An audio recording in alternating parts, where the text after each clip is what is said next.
मुसलमानों का वोट अपना पारंपरिक वोट समझने वाले राष्ट्रीय जनता दल से जब एक प्रेस कॉन्फ्रेंस के दौरान मुसलमानों से संबंधित तीखा सवाल पूछा गया तो क्या जवाब दिया गया, आप इस वीडियो को पूरा देखें।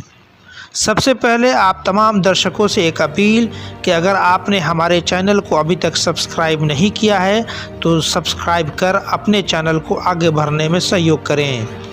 क्या है मामला, चलिए विस्तार से आपको बताते हैं। दिनांक 2 मई 2024 को राष्ट्रीय जनता दल अल्पसंख्यक प्रकोष्ठ के प्रदेश अध्यक्ष डॉक्टर जनाब अनवर साहब ने एक प्रेस कॉन्फ्रेंस आयोजित कर अपनी पार्टी की बातों को मीडिया के समक्ष रखा।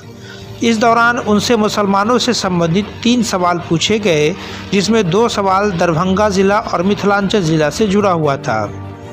पहला सवाल था कि राजद के द्वारा जो टिकट बंटवारा इस मर्तबा लोकसभा चुनाव में किया गया है, उस लोकसभा चुनाव में टिकट बंटवारे में मुसलमानों की काफ़ी अनदेखी की गई है। काफ़ी कम संख्या में मुसलमानों को प्रतिनिधित्व करने का मौका मिला है।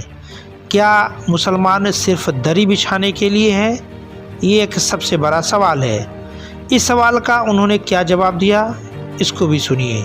दूसरा सवाल कि क्या मुसलमानों में जो पसमानदा मुसलमान हैं, उस पसमानदा मुसलमानों को भी राष्ट्रीय जनता दल दरकिनार करके चल रही है? क्या सिर्फ मुसलमानों की उच्च जाति के लोगों को टिकट देकर के अहमियत दिया जा रहा है? इसका भी उन्होंने क्या जवाब दिया, इस जवाब को भी पूरा सुनिए। इस दोनों सवाल का जवाब देखने के लिए आप इस वीडियो को पूरा देखें। साथ ही साथ आप सभी दर्शकों से एक अपील कि आप अपने नेताजी के इस जवाब को देख करके सुन करके कितना संतुष्ट हैं, हमें कमेंट बॉक्स में ज़रूर लिखें, क्योंकि आपका कमेंट बॉक्स में दिया गया जवाब हो सकता है मेरे लिए अगला सवाल हो जो हम नेताजी से पूछ सकते हैं। तो चलिए इस वीडियो को हम आपको पूरा दिखाते हैं, मैंने क्या सवाल पूछा और नेताजी ने क्या जवाब दिया। हमारे YouTube चैनल को सब्सक्राइब करना और बेल आइकन दबाना ना भूलें ताकि हर वीडियो आप तक सबसे पहले पहुंचे। सवाल ये है कि आपकी पार्टी राष्ट्रीय जनता दल जब टिकट वितरण किया था तो लगातार दरभंगा में ये बात उठ रहे हैं कि क्या मुसलमान सिर्फ दरी बिछाने के लिए है या प्रतिनिधित्व करने का भी मौका मिलेगा। तो मुसलमानों को कम तादाद में, यानी कि एक बात हुई थी कि जितनी जिसकी आबादी उससे उसकी हिस्सेदारी, तो एक लगातार यहाँ के मुसलमानों में सवाल उठ रहे हैं कि आखिर मुसलमानों को क्यों दरकिनार किया जा रहा है। आबादी के हिसाब से टिकट वितरण क्यों नहीं किया राष्ट्रीय जनता दल ने, क्योंकि राष्ट्रीय जनता दल आपका पारंपरिक वोट है। क्या प्रतिक्रिया आपकी है? आपको ये जानना चाहिए, और ख़ास कि आप मीडिया के साथी हैं, और मुझे लगता है कि आप लोग जो है भी कहीं ना कहीं अंबानी अडानी के जो है तमाम लोगों के चोट से प्रभावित हैं। मेरी समझ से आपके नज़दीक से हिस्सेदारी की जहाँ तक सवाल है, तो मधुबनी और दरभंगा की नुमाइंदगी राज्यसभा में आपके फैयाज साहब को देने का हम लोगों ने काम किया। काउंसिल में 2 मेंबर बने हैं, लेकिन आपके इस दोनों जोन से, बल्कि इस जोन से सीमा मिथिलांचल से अब्दुल बारी सिद्दीकी साहब जो है गार्जियन जो है बड़े सीनियर लीडर को देने का काम किया। 2 MLC बनाने का हमने काम किया, एक राज्यसभा में दिया। तो कहने का आपका प्रतिनिधि जहां मिलना चाहिए वो कहीं हकमारी नहीं हुई है, आपको मिला है। और जहां तक सरकार में हम लोग आए, सरकार में आने के बाद भाई तेजस्वी ने अगर मेंबर जो बनाने का, फूल मोहम्मद अंसारी साहब तो इसी इलाके से आते हैं, उनको भी जो हम लोगों ने मेंबर बनाने का काम किया। तमाम जगहों की पर भागीदारी जो आपकी बनती है उसको जो है कहीं ना कहीं हम लोग देने का काम किए हैं। अब आपके बीच में हम लोग जो है जिस साथी को भाई अशरफ अली फातमी साहब जो गार्जियन के तौर पर उनको दिया है, आप मजबूती के साथ हम अपील करते हैं अपने तमाम समाज के मिल्लत के लोगों से कि आप इसमें जद्दोजहद करके उनको काफ़ी मतों से दोनों सीट को जो है यहाँ दरभंगा से ललित जी को और वहाँ जो है फातमी साहब को जिताने का काम करें। ये मेरी गुजारिश है, इसलिए कि वक्त की नज़ाकत है कि आप जिस तरह से डॉक्टर भीमराव अंबेडकर ने कहा था कि आप पहले शिक्षित बनो, संगठित हो और संघर्ष करो, वो हम जिस मजहब के मानने वाले वहाँ भी कहा गया, इकरा पढ़ो। अब पढ़ने के बाद मुत्तहिद हो जाओ और मुत्तहिद होकर संघर्ष करो।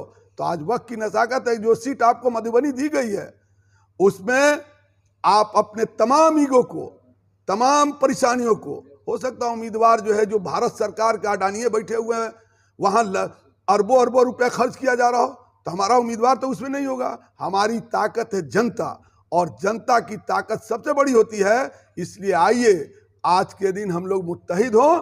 पूरे सामाजिक न्याय की जो बागीचा है, जो डॉक्टर भीमराव अंबेडकर के मानने वाले लोग हैं, उनको मुत्तहिद होकर मधुबनी और दरभंगा को हम लोग फतह करने का काम करें। तीसरा और आखिरी सवाल, मुसलमानों में एक पसमानदा मुसलमान भी होते हैं।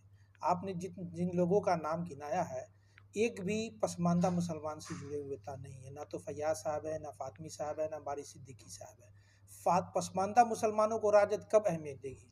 फुल मोहम्मद अंसारी साहब क्या हैं? नहीं, हम मिथिलांचल की बात कर रहे हैं। आप जिन लोगों का नाम किया, आप मिथिलांचल में हैं, हम मिथिलांचल की बात करना चाह रहे हैं। तो फुल मोहम्मद अंसारी साहब को तो मिथिलांचल इसी जोन से ना लिया गया भाई जी। आप एक बात जान लीजिए कि पहला तो पसमानदा का डिफिनेशन ही जो है, हम लोग मीडिया के साथियों को ये बात ब्रीफ कर देना चाहते हैं कि सच्चर कमेटी की जो रिपोर्ट आई, उस रिपोर्ट में पसमानदा जो है शब्द जो आया है, वो माली एतबार से जो पिछड़ा हो, तालीमी एतबार से पिछड़ा हो, और तमाम हक और हुकूक से पिछड़ा हो, उस चीज़ों को पसमानदा कहते हैं। सच्चर कमेटी की रिपोर्ट क्या? सच्चर कमेटी या ऐसे भी, और मुसलमान में जो कलमा गो है, सब मिल्लत के भाई एक सफ और एक दरी, एक इमाम के पीछे नमाज पढ़ते। इसलिए हमारे बीच में इस तरह की जो है कहीं कोई जो है गैप नहीं है।